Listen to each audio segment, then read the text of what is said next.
ദൈവത്തിൻ്റെ തിരുനാമത്തിന് മഹത്വം ഉണ്ടായിരിക്കട്ടെ. കർത്താവിനാൽ ഏറ്റവും സ്നേഹിക്കപ്പെടുന്നവരെ, നമ്മുടെ പുണ്യപിതാവ് ധന്യൻ മാർ ഇവാനിയോസ് പിതാവിൻ്റെ ഓർമ്മ പെരുന്നാളിനോടനുബന്ധിച്ച് നമ്മുടെ ഒരുക്ക ശുശ്രൂഷയുടെ പ്രധാന ഭാഗമായി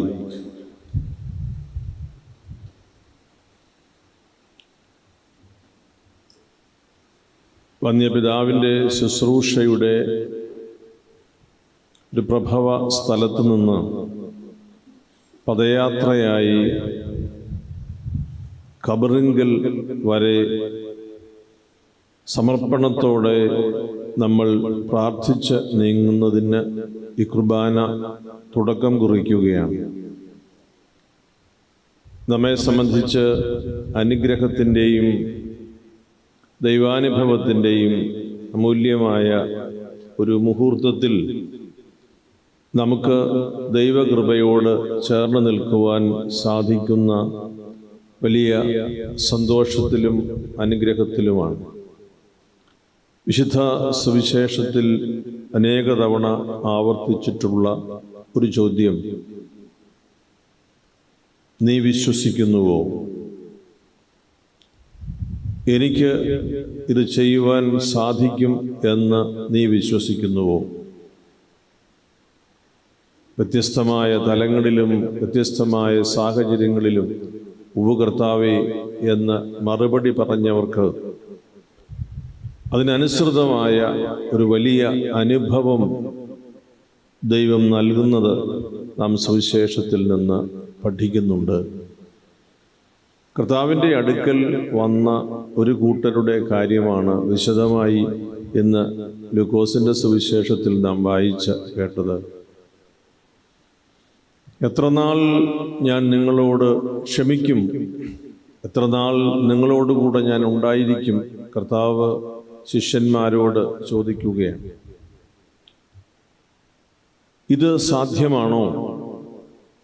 ഇങ്ങനെ ഒരു ചോദ്യം നമ്മുടെ മാർ ഇവാനിയോസ് പിതാവ് അഭിമുഖീകരിച്ചതാണ് ജീവിതത്തിൽ.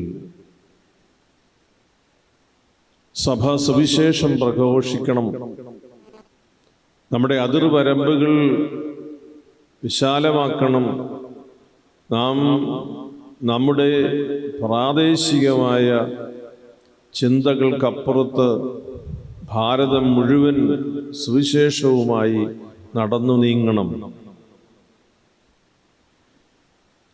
സുവിശേഷത്തിൻ്റെ വ്യാപനം നമ്മിലൂടെ സാധ്യമാകണം. കാരണം മാർത്തോമാ ശ്ലീഹായുടെ അപ്പസ്തോലികമായ പൈതൃകത്തിൽ ആരംഭിച്ച സഭയാണ്. ചോദ്യം പിതാവ് നേരിട്ടത്, ഇത് സാധ്യമാണോ? ഇത് സാധ്യമാണെന്ന് പിതാവ് വിശ്വസിക്കുന്നുണ്ടോ? പിതാവിൻ്റെ ജീവിതത്തിൻ്റെ അഗ്നിപരീക്ഷണങ്ങൾ സാമ്പത്തിക ഞെരുക്കമെന്നതിനേക്കാൾ തൻ്റെ കൂടെ നിൽക്കുന്നവരെ ഈ വിശ്വാസത്തിൽ ഉറപ്പിക്കുക എന്നതായിരുന്നു. മിഷണറിയാകുവാൻ, സന്യാസിയാകുവാൻ, ദരിദ്രനായി ജീവിക്കുവാൻ, സഭാമക്കളുടെ ഇടയിൽ ഈ സുവിശേഷത്തിൻ്റെ വ്യാപനത്തെക്കുറിച്ച് സംസാരിക്കുവാൻ, അതെല്ലാം സാധ്യമാകുന്നു എന്ന് ജനത്തെ സ്ഥിരീകരിക്കുവാൻ പിതാവ് നേരിട്ട അഗ്നിപരീക്ഷണങ്ങൾ. നാം ഇന്ന് പുനരേക്ക ശുശ്രൂഷയുടെ 95-ാം വാർഷികത്തിലേക്ക് ഒരുങ്ങുമ്പോൾ പിതാവ് വിശ്വസിച്ച് ദൈവത്തോട് ചോദിച്ചത്, പിതാവ് വിശ്വസിച്ച് തൻ്റെ കൂടെ നിന്നവരെ ഉറപ്പിച്ച് ആവർത്തിച്ച് ഓർമ്മപ്പെടുത്തിയതെല്ലാം ദൈവപദ്ധതിയിൽ നടന്നു എന്ന് ചരിത്രമെഴുതുന്നവരാണ് നാം. അന്ന് പിതാവ് ഏറെ ക്ലേശിച്ചു തൻ്റെ കൂടെ നിൽക്കുന്നവരെ ഈ ഒരു സത്യം ബോധ്യപ്പെടുത്താൻ. ഉന്നമേ അവിടുത്തെ രാജ്യവും നീതിയും അന്വേഷിക്കുന്നവർക്ക് ലഭിക്കുവാനിരിക്കുന്ന ആ വലിയ കൃപയെക്കുറിച്ച് ബോധ്യപ്പെടുത്തുന്നതിന് പിതാവ് ഏറെ ക്ലേശിച്ചു.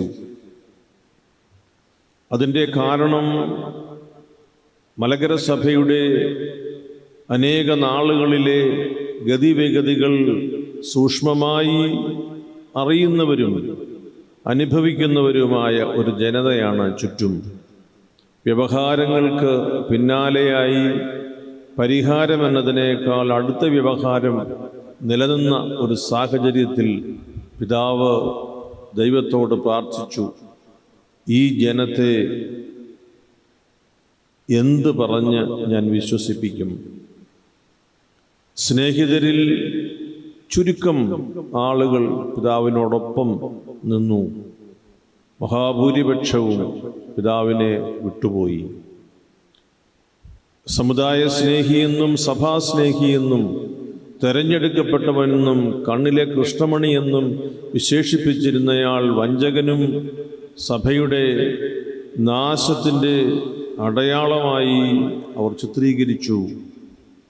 അന്നും ഇന്നും, എന്നും എന്ന് ഞാൻ പറയുന്നില്ല, അന്നും ഇന്നും ആ പ്രക്രിയയിൽ കാര്യമായ മാറ്റങ്ങൾ സംഭവിച്ചിട്ടില്ല.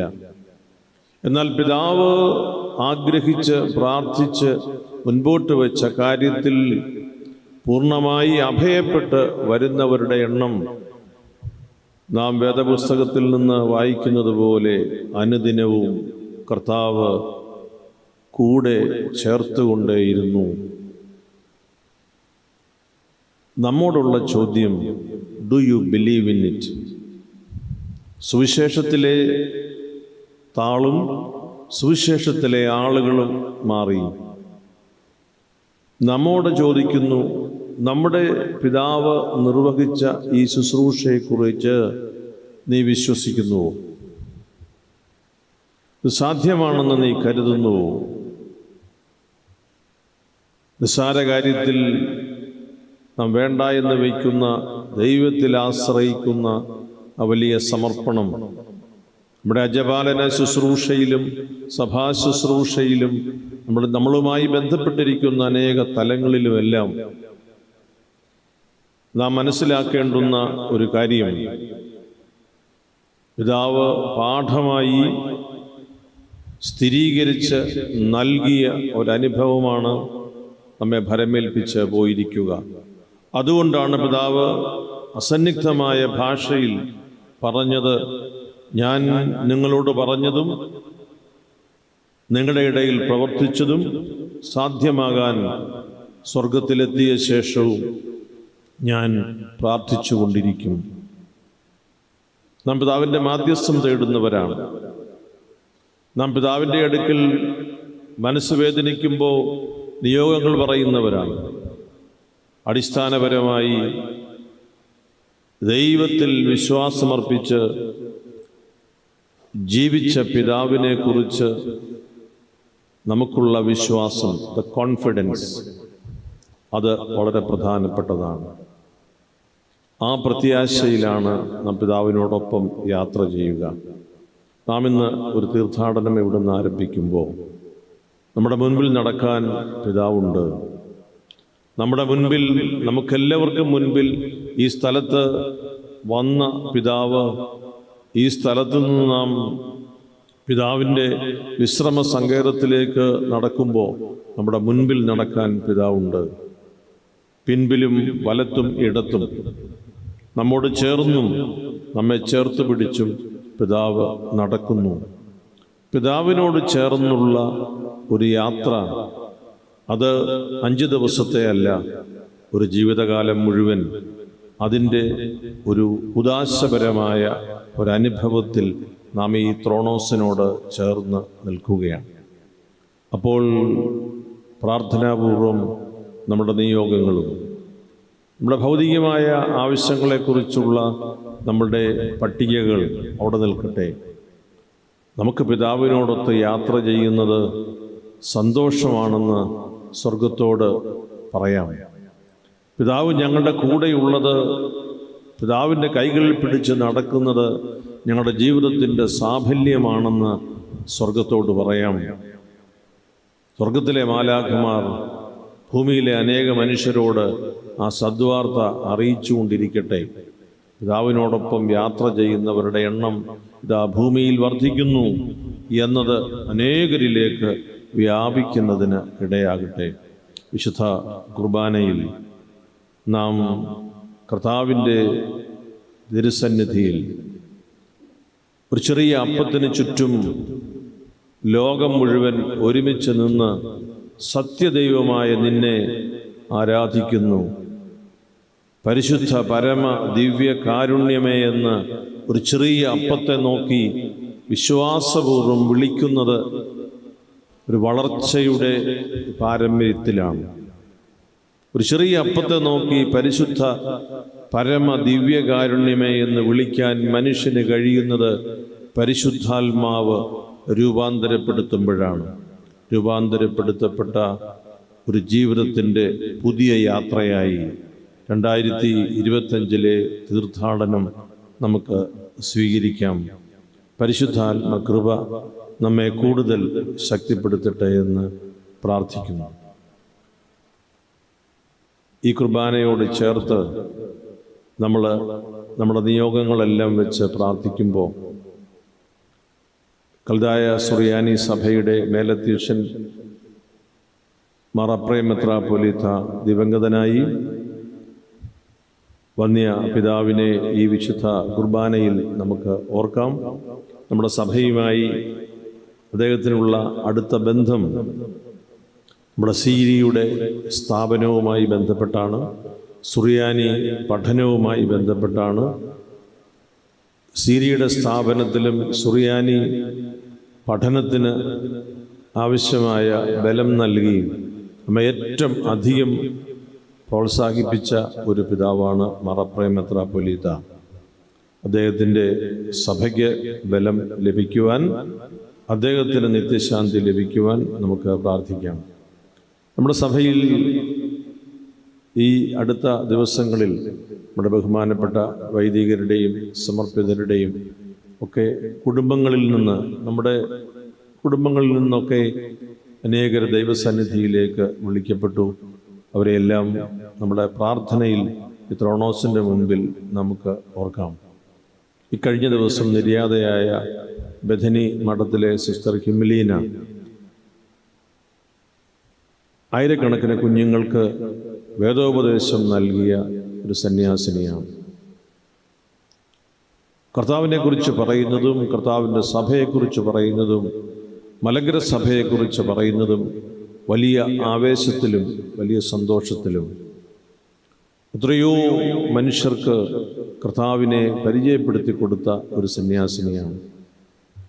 ഹിംലീന ആ പേര് സ്വീകരിച്ചിരിക്കുമ്പോൾ അതിന് ഉതകുന്ന ഒരു ജീവിത സമീപനം എപ്പോഴും സൂക്ഷിക്കുന്നതിന് സമർപ്പണം നടത്തിയ ഒരു സന്യാസിനിയാണ്.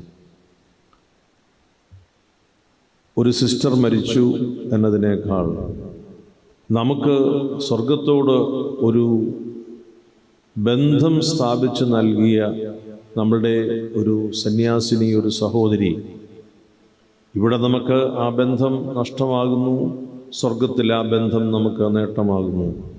പിതാവിനോട് ചേർന്ന് നിന്ന് സഭയ്ക്ക് വേണ്ടി പ്രാർത്ഥിക്കാൻ ഒരാൾ കൂടി നമുക്ക് ലഭിച്ചിരിക്കുന്നു എന്നത് നമ്മെ ബലപ്പെടുത്തുന്നു. സിസ്റ്റർ ഹിംലീനയുടെ ആത്മാശാന്തിക്ക് വേണ്ടി ഈ വിശുദ്ധ കുർബാനയിൽ നമുക്ക് പ്രാർത്ഥിക്കാം. അഭിനന്ദനായ നമ്മുടെ ജോസഫ് മാർ തോമസ് പിതാവ് ഒരു ശസ്ത്രക്രിയയെ തുടർന്ന് വിശ്രമത്തിലാണ്. പിതാവിനെയും പ്രാർത്ഥനയിൽ പ്രത്യേകമായി ഈ കുർബാനയിൽ ഓർക്കുക. പൂർണ്ണമായ ആരോഗ്യം വേഗത്തിൽ ലഭിക്കുന്നതിന് കർത്താവിൻ്റെ കാരുണ്യം പ്രാർത്ഥിക്കുക. നമ്മുടെ ഈ കുർബാനയിലെ സകല അനുഗ്രഹങ്ങളും നമ്മുടെ ജീവിതത്തെ കർത്താവിൻ്റെ മുൻപിലേക്ക് ചേർത്ത് വയ്ക്കുന്ന ഒരു അനുഭവമായി നമുക്ക് ആഗ്രഹിക്കുകയും സ്വീകരിക്കുകയും ചെയ്യാം.